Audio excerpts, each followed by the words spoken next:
روحي وصار الدمع. السلام علیکم ورحمۃ اللہ وبرکاتہ. محترم سامعین کرام، سٹی انڈیا اسلامک چینل پر رمضان المبارک کے خصوصی درس قرآن میں آپ کا استقبال ہے، اور آج میں اب حضرات کی خدمت میں سورۃ النحل کے چند مخصوص آیت کا خلاصہ پیش کروں گا۔ سب سے پہلے سورۃ النحل کو یہ نام کیوں دیا گیا؟ کیونکہ نحل کے معنی ہے شہد کی مکھی، جسے ہنی بھی کہا جاتا ہے۔ چونکہ اللہ تعالیٰ نے اس سورت کے اندر بہت ساری اپنی قدرت کی نشانیوں کو بیان کرتے ہوئے شہد کی مکھی کا بھی تذکرہ کیا ہے کہ ہم نے وَأَوْحَىٰ رَبُّكَ إِلَى النَّحْلِ أَنِ اتَّخِذِي مِنَ الْجِبَالِ بُيُوتًا وَمِنَ الشَّجَرِ وَمِمَّا يَعْرِشُونَ، کہ ہم نے شہد کی مکھی کی رہنمائی کی اور اس کے ذہن میں یہ بات ڈالی کہ تو پہاڑوں میں اور جنگل کے بڑے بڑے درختوں پر، اسی طریقے سے لوگوں کے مکانوں میں اپنا گھر بنا لے، یعنی اپنا چھتا پہلے تیار کر لے، پھر اس کے بعد مختلف طرح کے پھلوں اور پھولوں سے رس جمع کر اللہ تعالیٰ نے تیری جو رہبری کی ہے، اللہ تعالیٰ کے بنائے ہوئے راستوں پر چلتے ہوئے تو اپنے اس چھتے کے اندر اس رس کو جمع کر، یعنی شہد کو جمع کر۔ پھر اللہ تعالیٰ فرماتے ہیں ہم اس کے پیٹ سے ایسا مادہ نکالتے ہیں، ایسا شہد نکالتے ہیں فیہ شفاء للناس، جس کے اندر لوگوں کے لیے شفا ہے۔ تو عزیز ساتھیو، کتنی بڑی اللہ تعالیٰ کی قدرت کی یہ نشانی ہے کہ ایک چھوٹا سا کیڑا ہے، بالکل چھوٹا سا، اس سے اللہ تعالیٰ کس قدر لذیذ اور کس قدر فائدار شفا سے لبریز مادہ اللہ تعالیٰ نکال رہے ہیں۔ اور وہ کیڑا بھی ایسا کہ وہ اپنے اسی منہ سے اگر کسی کو ڈنک مارتا ہے، کاٹ لیتا ہے، شہد کی مکھی خاص طور پر جب بڑے مکھیاں 5 سے 10 کسی پر حملہ کر لے تو ہم نے سنا ہے کہ آدمی کی موت بھی واقع ہو سکتی ہے۔ تو اس قدر زہریلے منہ سے اللہ تعالیٰ اسی منہ سے جو ہے نا اس قدر شفا والا مادہ اللہ تعالیٰ نکال رہے ہیں۔ شہد کس قدر شفا یاب ہے سب ہم جانتے ہیں، بارہا سنتے رہتے ہیں، بلکہ خود رسول اللہ صلی اللہ علیہ وسلم نے بھی تاکید فرمائی۔ ایک حدیث پاک میں آپ صلی اللہ علیہ وسلم نے ارشاد فرمایا کہ دیکھو تم 2 شفا والی چیزوں کو لازم پکڑ لو، ایک تو ہے اس میں سے شہد اور دوسرا ہے قرآن۔ شہد کے اندر بھی شفا ہے اس کے پینے میں، اور قرآن کے اندر بھی شفا ہے اس کو پڑھنے میں یا پڑھ کر دم کر لینے میں۔ ان دونوں کے اندر اللہ تعالیٰ نے شفا رکھی ہے، لہٰذا تم ان دونوں کا اہتمام کرو۔ اور ایک حدیث پاک میں آپ صلی اللہ علیہ وسلم نے ارشاد فرمایا کہ جو شخص ہر مہینہ 3 دن تک صبح کے وقت شہد کو چاٹ لیتا ہے، وہ بڑی آفتوں سے اور بڑی بیماریوں سے محفوظ ہو جاتا ہے شہد کی برکت سے۔ اور شہد کے اندر اللہ تعالیٰ نے جو خصوصیات رکھی ہے اس کی وجہ سے بڑی بڑی بیماریوں سے آدمی نجات پا لیتا ہے۔ اور ایک حدیث میں آپ صلی اللہ علیہ وسلم نے یہ بھی ارشاد فرمایا، بلکہ حضرت عائشہ رضی اللہ تعالیٰ عنہ فرماتی ہے کہ رسول اللہ صلی اللہ علیہ وسلم کو 2 چیزیں بہت زیادہ مرغوب تھی، بہت زیادہ پسندیدہ تھی۔ ایک تو میٹھی چیزیں اور دوسرا بطور خاص شہد۔ یہ 2 چیزیں رسول اللہ صلی اللہ علیہ وسلم کو بہت پسندیدہ تھی۔ تو عزیز ساتھیوں، شہد کے اندر اللہ تعالیٰ نے بے شمار فائدے رکھے۔ ایک صحابی رسول اللہ صلی اللہ علیہ وسلم کی خدمت میں آئے اور آ کر کہنے لگے کہ میرا بھائی پیٹ کی بیماری میں مبتلا ہو گیا، پیٹ میں اس کو جو ہے نا سخت تکلیف ہے، درد ہے یا اور بھی کچھ شکایت ہے۔ تو آپ صلی اللہ علیہ وسلم نے ارشاد فرمایا کہ اس کو شہد کھلاؤ۔ تو شہد کھلایا گیا۔ پھر دوسرے دن وہی صحابی آئے، آ کر کہنے لگے کہ جو ہے نا ابھی تک شفا نہیں ملی، ویسے ہی تکلیف میں ہے۔ تو آپ نے دوسرے دن اور تیسرے دن بھی اسی طرح شہد کھلانے کا حکم دیا۔ پھر چوتھے دن آ کر بھی وہ صحابی اسی طرح کہنے لگے کہ اللہ کے نبی شہد تو کھلا رہا ہوں لیکن شفا نہیں مل رہی۔ تو رسول اللہ صلی اللہ علیہ وسلم نے ارشاد فرمایا کہ تیرے بھائی کا پیٹ جھوٹا ہو سکتا ہے لیکن اللہ تعالیٰ کا کلام کبھی جھوٹا نہیں ہو سکتا۔ اللہ تعالیٰ نے فرمایا فیہ شفاء للناس، اس کے اندر لوگوں کے لیے شفا ہے۔ لہٰذا شہد کے اندر ضرور شفا ہے۔ تو جب 5ویں دن انہوں نے شہد پلایا اپنے بھائی کو تو وہ بالکل تندرست ہو گئے۔ تو اسے یہ پتہ چلتا ہے کہ شہد کے اندر خاص طور پہ معدے کے اور پیٹ کے جو بیماریاں ہیں، جس معدے کو رسول اللہ صلی اللہ علیہ وسلم نے ام الامراض کہا ہے، ساری بیماریوں کا جڑ ہے یہ جو معدہ ہوتا ہے، تو معدے کی بے شمار بیماریوں سے جو ہے نا اس کے اندر شفا ہے۔ تو عزیز ساتھیوں، یہاں تک کہ حضرت عمر رضی اللہ تعالیٰ عنہ کے بارے میں تو آتا ہے کہ ان کو اگر جسم پر کوئی پھوڑا پھونسی ہو جاتی تھی تو وہ اس پر بھی شہد لیپ لیا کرتے تھے۔ جس طرح ہم کوئی ٹیوب وغیرہ لگاتے ہیں، دوا لگاتے ہیں، تو وہ اس طرح شہد لگاتے تھے۔ لوگوں کے پوچھنے پر یہ فرماتے تھے کہ اللہ تعالیٰ نے فرمایا ہے کہ اس کے اندر شفا ہے، تو یہ پھوڑے پھونسی کے لیے بھی شفا بخش ہوگا۔ تو اس کے علاوہ جس طرح خود ہر زمانے کے حکیم حضرات بھی اس کے بے شمار فوائد بیان کرتے ہیں، تو ایک فائدہ تو یہ ہے کہ شہد پیاس کو بھی بجھاتا ہے۔ رمضان المبارک ہے، پیاس کی ہر ایک کو شکایت ہوتی ہے، تو سحر میں تھوڑا بہت شہد کھا لیا کرے، اس سے پیاس سے حفاظت ہو جائے گی۔ اس کے علاوہ جو عرقان ہے یا فالج ہو جاتا ہے، لقوہ مارتا ہے، اس طرح کی بیماریوں سے بھی حفاظت ہوتی ہے۔ اور پتھری بھی جو ہے نا خارج ہوتی ہے، جو شہد پیتے ہیں جن کے گردوں کے اندر پتھری ہے، سٹون ہے، تو ان کی پتھری بھی جو ہے نا اس سے خارج ہو جاتی ہے، اور دانت اور مسوڑے بھی اس سے مضبوط ہوتے ہیں۔ اس کے علاوہ تقریباً ہر بیماری سے اس کے اندر گویا کہ شفا ہے۔ تو یہ شہد کی مکھی اور اس کے پیٹ سے نکلنے والا یہ شفایاب جو مادہ ہے، یہ اللہ کی قدرت کی نشانیوں میں سے بہت بڑی نشانی ہے۔ کس طرح اللہ تعالیٰ اس کی رہنمائی رہبری کرتے ہیں، اپنے جھتے سے جدھر جی چاہا وہ کئی کلومیٹر تک نکل جاتی ہے پھلوں کے اور پھولوں کی تلاش میں، اور جب رس چوس کر وہ واپس آتی ہے تو بالکل راستہ نہیں بھٹکتی، جہاں پر اس کا جھتا ہے وہاں پر برابر وہ آ جاتی ہے۔ تو یہ بھی اللہ تعالیٰ کی گویا کہ بہت بڑی عزیز ساتھی قدرت ہے۔ پھر اس صورت میں اللہ تعالیٰ فرماتے ہیں خلق الانسان من نطفۃ فاذا هو خصیم مبین، کہ ہم نے انسان کو نطفے سے بنایا، یعنی ناپاک پانی کے قطرے سے بنایا، پھر اللہ تعالیٰ نے مختلف مراحل سے گزار کر اس کو انسان بنایا، پھر اس کو قوت گویائی عطا فرمائی، بات چیت کرنے کا سلیقہ اور ڈھنگ اللہ تعالیٰ نے عطا فرمایا، تو اسے تو چاہیے تھا کہ اپنی زبان سے اللہ تعالیٰ کا شکر ادا کرتا، لیکن انسان نے کیا کیا؟ اللہ تعالیٰ کے ساتھ دیگر معبودان باطلہ کو شریک ٹھہرایا، اور اس سلسلے میں اللہ تعالیٰ ہی سے گویا کہ بحث و مباحثہ کرتا ہے۔ اللہ کے انبیاء سے اور علماء سے اور بحث کرنا گویا کہ یہ کیا ہے؟ اللہ تعالیٰ سے بحث کرنا ہے۔ تو یہ شرک کے حق ہونے پر اور وہ توحید کے خلاف یہ جو ہے نا بحث و مباحثہ کرتا ہے، یہ کس قدر ناقدری کی بات ہے۔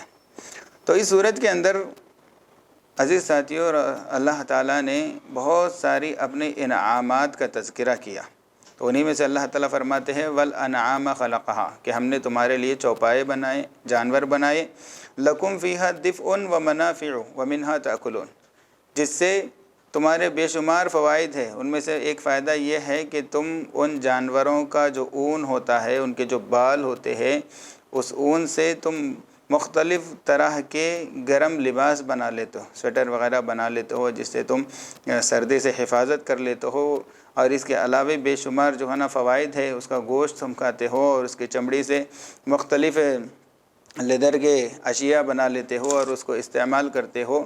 تو یہ ساری چیزیں، اور ان جانوروں کا دودھ پیتے ہو، اور خاص طور پر سواری کے لیے جو جانور ہیں ان کا تذکرہ اللہ تعالیٰ فرماتے ہیں والخیل والبغار والحمیر، کہ ہم نے خچر بنایا، گدھا بنایا اور گھوڑے بنائے، لترکبوہا، تاکہ تم ان پر سوار ہو سکو، اس کے ذریعے سے اپنے سواری کی حاجت کو پورا کر سکو، وزینہ، اور یہ تمہارے لیے ایک زینت بھی ہے۔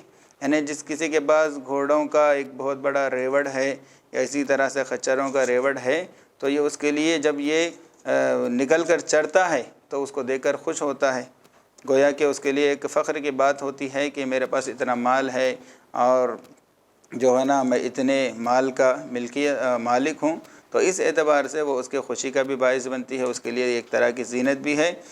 اللہ تعالیٰ فرماتے ہیں وَيَخْلُقُ مَا لَا تَعْلَمُونَ، یعنی جس وقت قرآن نازل ہو رہا تھا اس کے حساب سے اللہ تعالیٰ نے فرمایا کہ اللہ تعالیٰ نے تمہاری سواریوں کے لیے ان چیزوں کو پیدا کیا، اور وَيَخْلُقُ اور پیدا کرے گا آگے چل کر مَا لَا تَعْلَمُونَ جس کو تم نہیں جانتے۔ گویا کہ اس وقت کے جو لوگ تھے حضرت صحابہ کرام یا اس وقت کے جو انسان تھے ان کو اللہ تعالیٰ کہہ رہے ہیں کہ اس زمانے میں تو سواری کا ہم نے یہ انتظام کیا، لیکن آگے چل کر ایسی چیزیں بنائیں گے ہم کہ تم انہیں نہیں جانتے۔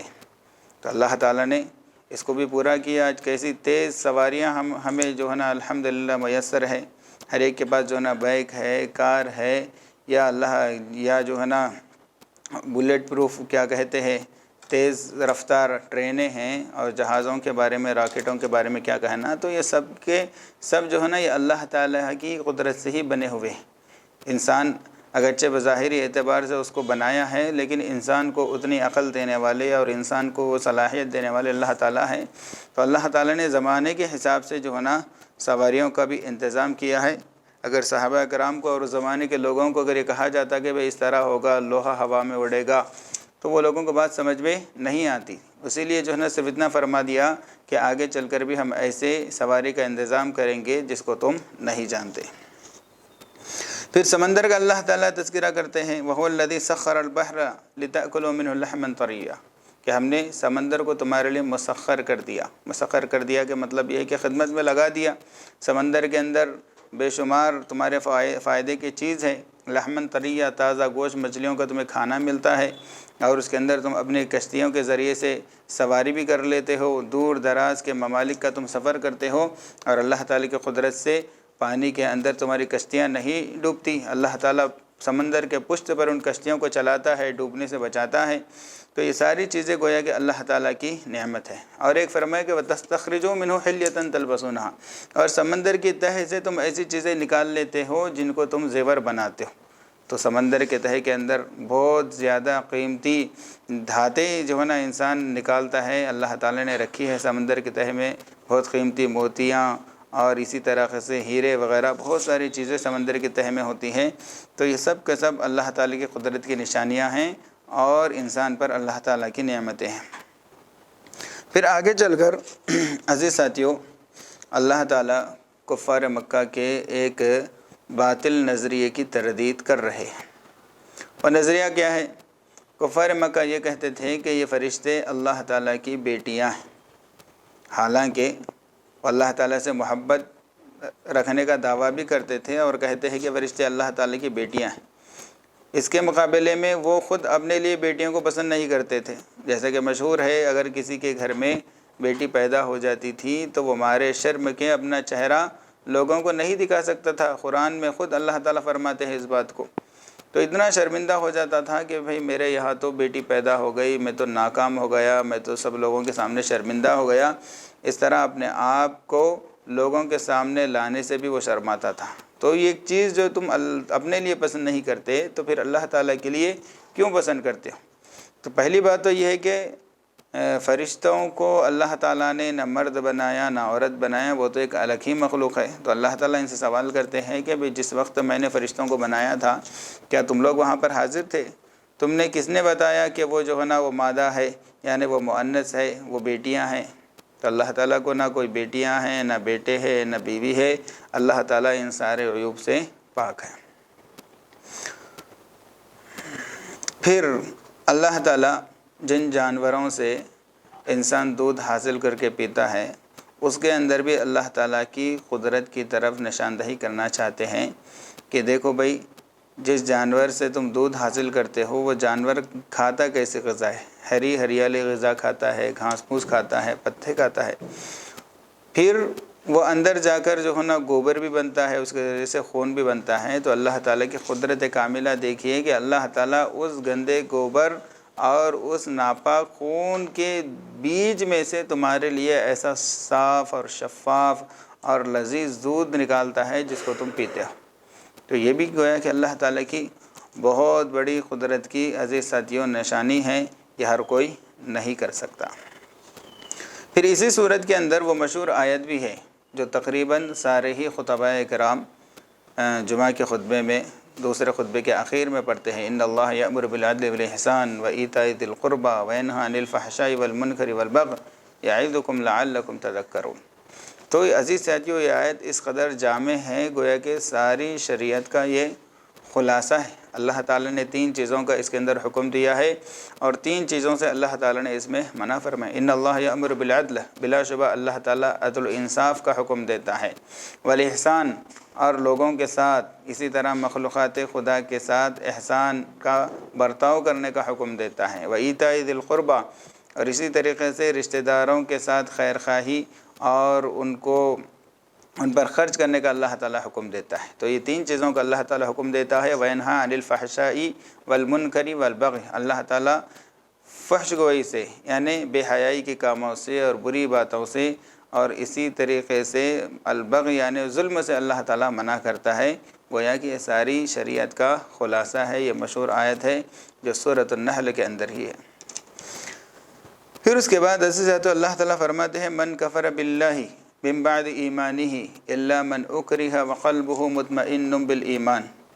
دراصل یہ آیات اسلام کے اولین شہداء کے سلسلے میں نازل ہوئی ہے، جن سے میری مراد حضرت سمیہ رضی اللہ تعالیٰ عنہ اور ان کے شوہر حضرت یاسر رضی اللہ تعالیٰ عنہ اور ان کے بیٹے حضرت عمار رضی اللہ تعالیٰ عنہ، کیونکہ جب ان لوگوں نے کفر شرک سے اور بت پرستی سے توبہ کی اور اسلام کو ان لوگوں نے قبول کیا، تو کفار مکہ کے جو سرداران تھے وہ ان لوگوں کو طرح طرح سے ستاتے تھے اور ان پر خوب ظلم و ستم کے پہاڑ ان پر توڑتے تھے، ہر طرح سے ان کو ایذا پہنچاتے تھے اور یہ کہتے تھے کہ کیا تم اپنے اس نئے دین سے باز آ جاؤ اور ہمارے دین کے اندر داخل ہو جاؤ۔ تو یہاں پر مسئلہ یہ ہے کہ اگر کسی کو اس طرح سے زبردستی کی جائے، کلمات کفریہ کے کہنے پر کسی کو فورس کیا جائے، زبردستی کیا جائے، جس طرح سے ہم دیکھتے ہیں کہ آج بھی ہمارے ملک کے اندر بھی بہت سارے فرقہ پرست لوگ ماب لنچنگ کرتے ہیں، کسی ایک کو تنہائی میں پکڑتے ہیں اور اس کو کفریہ نعرے لگانے پر مجبور کرتے ہیں۔ تو ایسی صورت میں حکم کیا ہے؟ تو ایسی صورت میں 2 چیزیں ہیں، ایک عزیمت والا راستہ ہے، ایک رخصت والا راستہ ہے۔ رخصت والا راستہ یہ ہے کہ اگر کسی نے اپنی جان بچانے کے لیے ان کفریہ الفاظ کو کہہ لیا جو سب مل کر مار رہے ہیں اور جو ہے نا وہ نعرہ لگانے کے لیے کہہ رہے ہیں، تو اگر یہ اپنی جان بچانے کے لیے اس طرح کا کفریہ جملہ کہہ لیتا ہے تو عزیز ساتھیوں یہ من جانب اللہ اس کو رخصت ہوگی۔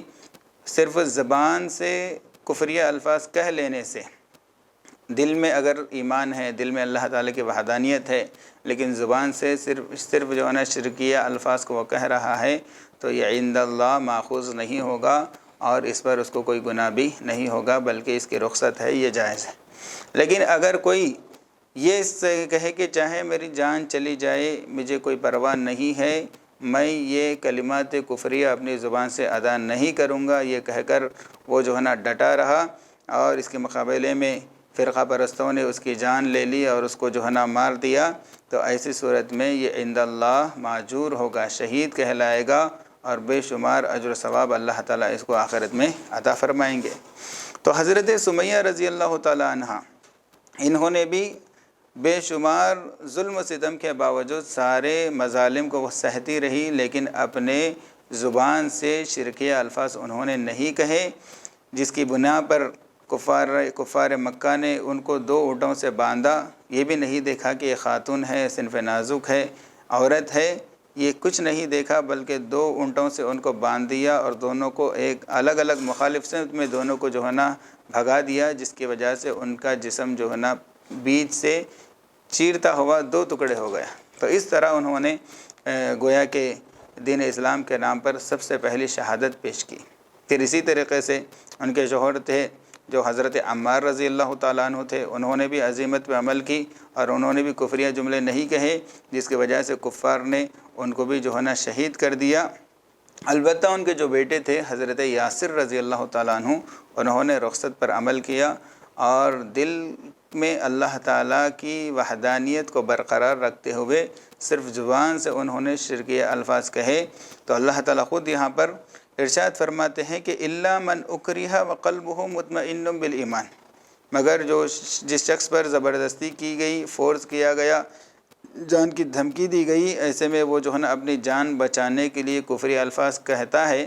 وقلبہ مطمئن بالایمان، جبکہ اس کے دل کے اندر ایمان پر اطمینان ہے، ایمان سے اس کا سینہ جو ہے نا شرح صدر ہے، تو ایسی صورت میں اس پر اللہ تعالیٰ کی طرف سے کوئی مواخذہ نہیں ہوگا۔ لیکن جس کسی نے کیا ہے دل سے کفری الفاظ کہے یعنی عقیدت کے ساتھ، تو پھر وہ عند اللہ مشرک کہلائے گا، پھر وہ خلود فی النار یعنی ہمیشہ ہمیشہ وہ جہنم کا مستحق ہوگا۔ تو عزیز ساتھیو، یہ تھی سورۃ النحل کی بعض مخصوص آیتوں کی تشریح اور اس کا خلاصہ جو میں نے آپ حضرات کے سامنے پیش کیا۔ اور آخر میں زکوٰۃ سے متعلق ایک مسئلہ بتانا چاہتا ہوں جو اکثر و بیشتر پوچھا جاتا ہے کہ جو پلاٹس وغیرہ ہم خریدتے ہیں، جو زمینات وغیرہ خریدتے ہیں، ان پر زکوٰۃ واجب ہے یا نہیں ہے۔ تو اس سلسلے میں ایک ضابطہ یاد رکھنا چاہیے کہ جس پلاٹ کو آدمی نے خریدتے وقت بیچنے کے ارادے سے خریدا ہو، جس وقت خرید رہا ہو اس وقت ہی جو ہے نا اس کو بیچ کر پیسے کمانے کا ارادہ ہے، اس کو ری سیل کر کے پیسے حاصل کرنے کا ارادہ ہے، تو یہ مال تجارت کے حکم میں ہو جائے گا۔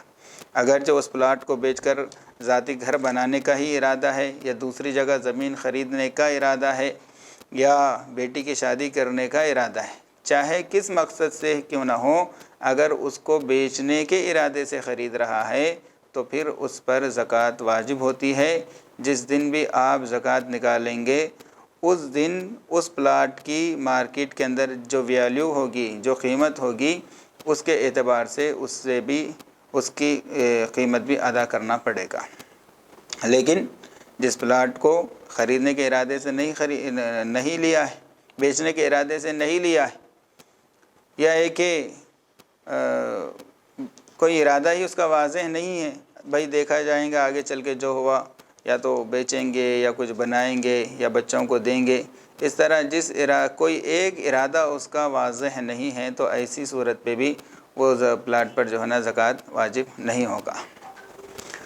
اور اسی طریقے سے اگر کسی نے پلاٹ تو خریدا تھا رکھنے کے لیے پراپرٹی کے طور پر، جس پہ زکوٰۃ واجب نہیں ہوتی، لیکن آگے چل کر اس کا ارادہ ہوا بیچنے کا، تو صرف ارادہ کرنے سے بھی اس پر زکوٰۃ واجب نہیں ہوتی جب تک کہ اس کو بیچ دیا جائے، اور بیچنے کے بعد جو قیمت حاصل ہوگی اس قیمت پہ جو ہے نا زکوٰۃ واجب ہوتی ہے۔ یعنی اس قیمت پہ بھی اس وقت جس دن تم زکوٰۃ نکال رہے ہو، اس دن جتنا مال تمہارے پاس رہے گا اتنا ہی آپ کو زکوٰۃ ادا کرنا پڑے گا، الگ سے اس پر کوئی زکوٰۃ ادا کرنے کی ضرورت نہیں ہے۔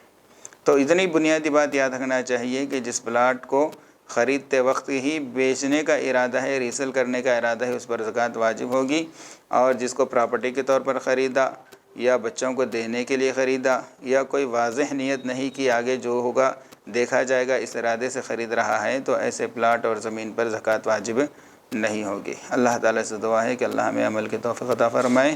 صدق اللہ العظیم، وآخر دعوانا ان الحمد للہ رب العالمین۔